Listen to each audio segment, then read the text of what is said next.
चलिए आज हम शुरू कर रहे हैं IIMO ओलंपियाड वर्कबुक का चैप्टर नंबर 4। ठीक है, तो पहला आपका है question, a pair of lines which do not intersect at any point are called.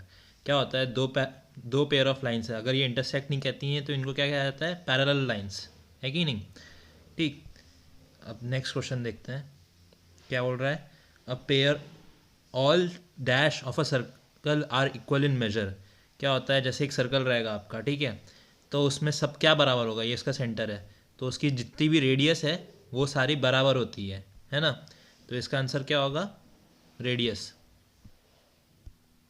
ठीक, how many pairs of adjacent vertices are there in the given figure. क्या बोलता है, एडजेसेंट वर्टिसेस बोल रहा है, तो इसमें आपका कितना होता जाएगा, ए, आपका ए बी हो जाएगा एक, ठीक है, फिर उसके बाद ए डी हो जाएगा आपका एक, तो ऐसे ऐसे करके दो दो पेयर का बनाएंगे। तो आपका ए बी, फिर उसके बाद ए डी, और फिर उसके बाद बी सी और सी डी हो जाएगा, ऐसे करके एक, दो, तीन, चार, ये चार वर्टिसेस हो जाएंगी, तो इसका आंसर हो जाएगा 4। ठीक है, सी ऑप्शन। फिर क्या आ रहा है, a part of circle is called a dash of the circle. क्या बोल रहा है, इसमें आपका आंसर होगा नन ऑफ दीज। ठीक है, a part of the circle is called a dash of the circle. Part क्या है पता नहीं अभी। The basic elements of a quadrilateral are. Quadrilateral का क्या पूछ रहा है ये, कि बेसिक एलिमेंट्स क्या होते हैं क्वाड्रिलेटरल में। क्वाड्रिलेटरल में आप क्या होता है, आपका 4 साइड्स होंगे, ठीक है, तो 4 साइड्स ये होगा, 4 एंगल्स ये होंगे, बराबर से 4 एंगल्स होंगे, ठीक है, और 4 वर्टाइसेस। वर्टाइसेस क्या होती है, आपकी साइड्स होती है ना, तो जो आपकी साइड्स कहेगी उसको वर्टाइसेस कहा जाता है। तो 1, 2, 3 और ये 4। ठीक, तो इसका आंसर क्या हो जाएगा, ऑल ऑफ दीज। ठीक है, अब आते हैं नेक्स्ट क्वेश्चन पे। नेक्स्ट क्वेश्चन क्या बोल रहा है, which of the following statement is incorrect. Line A B is same as line B A. फिर उसके बाद line segment A B is same as the line segment B A. Ray A B is same as ray B A B is perpendicular to C D is same as C D is perpendicular to A B. अब आपको इसका फटाफट बताता हूँ। देखिए, line क्या होता है, लाइन एक टर्मिनेटिंग पॉइंट होते हैं ना, तो इसमें ए बी जो होगा वो सेम होगा बी ए की तरफ, है ना। और आपका जो रे होती है वो रे एक डायरेक्शन में होती है, तो जैसी आपकी जो एक रे रहेगी, समझिए ये एक रे है, तो ए बी का डायरेक्शन अगर ये है तो, और मैं अगर बोलूँ रे बी ए, तो रे बी ए ऐसा आ जाएगा, तो इन दोनों की डायरेक्शन अलग अलग हो जाएगी, इसलिए जो स्टेटमेंट इनकरेक्ट है वो है सी ऑप्शन। ठीक है, a circle can have only one dash and a infinite number of dash. अब क्या बोलेगा, सर्कल में एक चीज़ हो सकती है और इनफाइनाइट नंबर के पॉइंट, इनफाइनाइट नंबर ऑफ ये हो सकते हैं। अब जैसे कि एक तो सेंटर तो हो सकता है, पर लाइन ऑफ सर्कमफेरेंस इनफाइनाइट हो सकते हैं क्या, नहीं। तो एक सेंटर और एक रेडियस, ये इसका आंसर रहेगा। ठीक है, in the given figure there are dash angles. अब इसमें एंगल बताने हैं, एंगल कैसे बताएंगे, हम मेजर कर लेते हैं। तो एक एंगल, दो एंगल, 3, 4, 5, 6, ठीक है, और ये 6 एंगल हो गए, और ये भी एक एंगल है 7, और ये एक एंगल है पूरा 8, तो टोटल एंगल्स कितने हो गए, 8 एंगल। ठीक है, which of the following is not a polygon. Polygon में क्या होता है, आपके स्ट्रेट लाइन्स यूज़ होती है, क्या होती है, स्ट्रेट लाइन्स। अब इसमें स्ट्रेट लाइन है, इसमें स्ट्रेट लाइन है, इसमें स्ट्रेट लाइन है, पर पूछा क्या आपने को, नॉट अ पॉलीगॉन, तो नॉट अ पॉलीगॉन के हिसाब से आंसर क्या हो जाएगा, सी ऑप्शन। ठीक है, if the sum of the angles is greater than 180 then which of the following is not possible for the given two angles. ठीक है, इसमें पूछा है कि दो एंगल्स का सम 180 डिग्री है, तो अगर 180 डिग्री है इसका मतलब दो एंगल्स का सम है, तो अगर दोनों ऑब्ट्यूस एंगल्स हो जाएंगे तो कैसे हो सकता है, नहीं हो सकता ना। ऑब्ट्यूस एंगल क्या होता है, ऑब्ट्यूस एंगल मतलब ऑब्ट्यूस जो होता है वो ग्रेटर देन 90 डिग्री होता है। ठीक, एक्यूट जो होता है वो लेस देन 90 डिग्री होता है। और राइट एंगल क्या होता है, राइट एंगल मतलब जो इक्वल्स टू 90 डिग्री हो जाए। ठीक है, तो इसका आंसर हो जाएगा सी ऑप्शन। 11th का क्या है, 3 more lines are dash if they pass through a common point. अब 3 more लाइन्स को कॉन्करेंट कहा जाता है अगर वो एक सेम पॉइंट से निकलती है। पैरेलल तो हो ही नहीं सकता अगर एक पॉइंट से निकल रही हैं, ठीक है। जैसे अगर मैं ये समझ लूँ एक पॉइंट है ये, तो एक इधर से निकल रही है, एक इधर से निकल रही है, एक इधर से निकल रही है, तो पैरेलल तो हो ही नहीं सकता, कोलिनियर अलग होता है। तो इसका आंसर 11th का सी ऑप्शन है। A dash has 2 points and a definite and points and definite length. अब क्या होता है, लाइन सेगमेंट मैंने अभी अभी आपको बताया था कि उसमें 2 पॉइंट्स रहेंगे और एक लेंथ रहेगी। तो ये फिक्स पॉइंट्स होते हैं, ये एक्सटेंडेड नहीं होते हैं, है ना। मतलब ये इधर पर है तो इधर पर ही पॉइंट्स रहेंगे। एक ए रे क्या होती है, रे होती है एंडिंग नहीं होती, एक साइड पे एंडेड होती है और दूसरे साइड पे वो एक्सटेंड होती रहती है, ठीक है। तो इसका आंसर हो गया बी ऑप्शन। चलिए नेक्स्ट क्वेश्चन क्या है, name the shaded region of the given figure. अब इसमें क्या होता है, आपका ये कहलाता है, आपका सेक्टर कहलाता है। ये जो शेडेड रीजन है ये सेक्टर कहलाता है आपका, ठीक है। How many points lies in the exterior of angle Y O Z. Angle Y O Z कौन सा है, एंगल वाई ओ जेड है ये वाला। तो अब इसमें पूछ रहा है एक्सटीरियर में कौन कौन कितने पॉइंट्स हैं, तो गिन लीजिए। एक पॉइंट सी हो गया, एक्स हो गया, बी हो गया और डी हो गया। तो कितने हो गए इसमें, 4। Which of the following pair of the line segments are not intersecting. इसमें पूछ रहा है नॉट इंटरसेक्टिंग है, तो आपका क्या बोलना चाहिए, एक तो आपको ए बी दिख ही रहा है ना, और सी डी दिख रहा है। ई एफ और जी एच जो है वो एक्सटेंड जब होंगे तब आपका वो इंटरसेक्ट हो जाएंगे, इसलिए इसका करेक्ट आंसर क्या होगा, ए बी और C D. 16th question, a set of points which extends infinitely at both the directions. अभी मैंने बताया था लाइन और लाइन सेगमेंट्स, तो इसका आंसर क्या होगा, लाइन। लाइन जो होती है वो दोनों साइड पे होती है और रे क्या होती है, सिंगल होती है। और लाइन सेगमेंट क्या होती है आपकी, फिक्स होती है, ठीक है। The number of arcs made by a cord on the circle is. Arcs जो होते हैं वो 2 बनते हैं आपके एक कॉर्ड से, ठीक है। How many maximum number of lines can be drawn through 1 point. अब आपको एक पॉइंट दे दिया गया तो इसमें से पूछ रहा है कितनी नंबर ऑफ लाइन्स निकाल सकते हैं। तो इनफाइनाइट नंबर की निकाल सकते हैं, जहाँ से निकालना, जितनी निकालना निकाल दो, ठीक है। तो इसका आंसर क्या हो जाएगा आपका, डी ऑप्शन, ठीक। Which type of angle is angle x, x पूछा है तो एंगल एक्स का आप देख सकते हैं यहाँ पे 90 डिग्री दिख रहा है ना। तो इसका राइट, मैंने बताया था राइट एंगल क्या होता है, 90 डिग्री होता है ना। ये 90 डिग्री होता है आपका, ठीक। आप क्वेश्चन नंबर इधर आते हैं, क्या बोल रहा है, select the correct option. The diameter of the circle divides into 3 semi circles पूछ रहा है।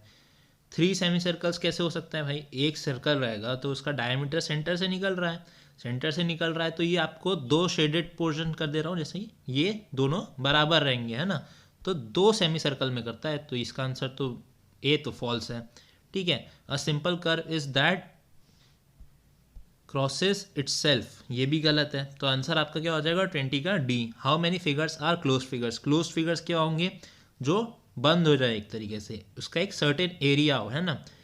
तो ये एक क्लोज फिगर है, फिर एक ये क्लोज फिगर है। क्लोज फिगर पूछा उसने, रेगुलर फिगर वगैरह नहीं पूछा है ना। तो क्लोज फिगर तो ये 2 है, तो आंसर क्या हो जाएगा, डी ऑप्शन, ठीक। अब देखते हैं नेक्स्ट क्वेश्चन क्या है। Raghav drew the line segments shown here on the piece of the paper. Which of the following pair of the line segments appears to be perpendicular. Perpendicular पूछा है उसने, ठीक है। तो परपेंडिकुलर में क्या आएगा आपका, एक टाइप से परपेंडिकुलर पूछा है, इसका मतलब उसको परपेंडिकुलर होता है क्या, पहले परपेंडिकुलर होता है मतलब जहाँ 90 डिग्री एंगल बने, ठीक है। तो जहाँ 90 डिग्री एंगल बनेगा तो वो लाइन परपेंडिकुलर कही जाएगी। अब क्या होता है, जैसे आप देख सकते हैं जी एच हो गया और आपका एक आई जे हो गया, जी एच और आई जे, ये लाइंस 90 डिग्री एंगल बना रही है ना। और वही ई एफ और आई जे भी 90 डिग्री एंगल बना रही है, पर ई एफ और आई जे एंगल ऑप्शन में नहीं है। तो इसका करेक्ट आंसर क्या हो जाएगा आपका, जी एच एंड आई जे, ठीक है। मतलब 22 का बी ऑप्शन, ठीक। अब आपका 23rd क्वेश्चन देखते हैं। Number of line segments in the given figure is. Line segments पूछ रहा है कितने हैं इस फिगर में। तो अगर आप इसको जैसे काउंट करेंगे तो आपका total number of line segments आएंगे 10 सेगमेंट्स आएंगे इसमें। A B, B C, C D, D E, फिर ए से सी, ए से डी, ए से ई, वैसे बी से सी, बी से डी, बी से ई, है ना। तो ऐसे टोटल करके आपके 10 लाइन सेगमेंट्स आएंगे। The polygon which is made up of least number of sides is, polygon पूछ रहा है लीस्ट नंबर ऑफ साइड्स से। अब जैसे कि इसमें क्या आंसर होगा आपका, स्क्वायर 4 से बनता है, रेक्टेंगल भी 4 से बनता है और ट्रायंगल 3 से बनता है, तो आंसर क्या हो जाएगा इसका, ट्रायंगल। ठीक है, B option. How many lines can be drawn to pass through 2 point simultaneously. अब मैंने क्या बताया था कि लाइन सेगमेंट क्या होती है, 2 पॉइंट्स से, तो बीच 2 पॉइंट्स से हमेशा सिर्फ और सिर्फ एक ही लाइन बनाई जा सकती है, इसलिए इसका करेक्ट ऑप्शन हो जाएगा ए ऑप्शन। ठीक है, चलिए नेक्स्ट करते हैं 27th क्वेश्चन। ये छूट गया था, हाँ 26th question. Any drawing straight और non straight done without lifting the pencil may be called as P. A dash Q is one which does not cross itself. ठीक है, अपने को ये क्वेश्चन दिया हुआ है और ये ऑप्शंस दिए गए हैं। ठीक है, a curve is said to be dash if its ends are joined. तो अभी मैंने बताया था क्लोज फिगर कहता है जिसके कर्व्स जॉइन होते हैं। ठीक है, और फिर उसके बाद लास्ट में क्या दिया, a dash S is a simple close curve. तो इसका आप सी ऑप्शन देख सकते हैं, पहला पी में कर्व फिट हो रहा है। ठीक है, पेंसिल को बिना लिफ्ट करे आप कर्व बना सकते हैं। ठीक, फिर उसके बाद क्या बोल रहा है, Q is done that does not cross itself, खुद को क्रॉस ना करने वाला एक तरीके से सिंपल कर्व हो जाएगा। फिर उसके बाद जो एंड्स क्लोज हो जाए तो ये क्लोज फिगर बन जाएगा। और क्लोज कर्व पूछ रहा है सिंपल, तो आपका एक पॉलीगॉन जो होता है वो क्लोज कर्व हो जाता है, क्योंकि लाइन वगैरह इसमें आ ही नहीं सकता, तो ये पहले दो तो ऑप्शन है ही नहीं, C option is the correct option. ठीक है, चलिए नेक्स्ट क्वेश्चन करते हैं। Read the following statement correct carefully and select the correct option. Statement 1 क्या पूछ रहा है, स्टेटमेंट 1 बोल रहा है a sector is the region in the interior of the circle enclose by an arc on the one side and a pair of radii on the other 2 sides.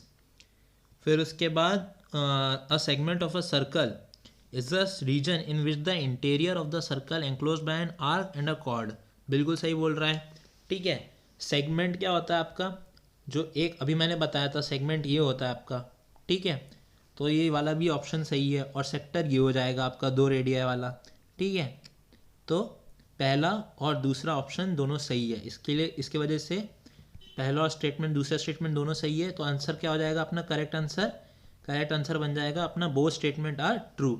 ठीक है, 28 question देखते हैं। 28 क्वेश्चन क्या बोल रहा है, स्टेट ट्रू और false.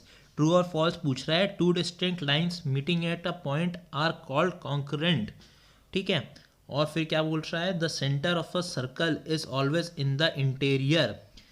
और थर्ड भी दिया है इसमें, a line has no end points. तो नो एंड पॉइंट्स पूछ रहा है, तो लाइन के नो एंड पॉइंट्स, ये तो सही है भाई। ये ऑप्शन सही है। ठीक, तो ऑप्शन हमसे बी या फिर डी बनेगा, ये तो आपको कंफर्म हो गया है ना। और फिर उसके बाद दूसरे स्टेटमेंट्स क्या थे, एक सेकंड पढ़ लूँ। दूसरे स्टेटमेंट्स हैं आपके, 2 distinct lines meeting at a point are called concurrent. The centre, ये तो बी वाला भी आपका सही है, तो बी वाला भी सही है।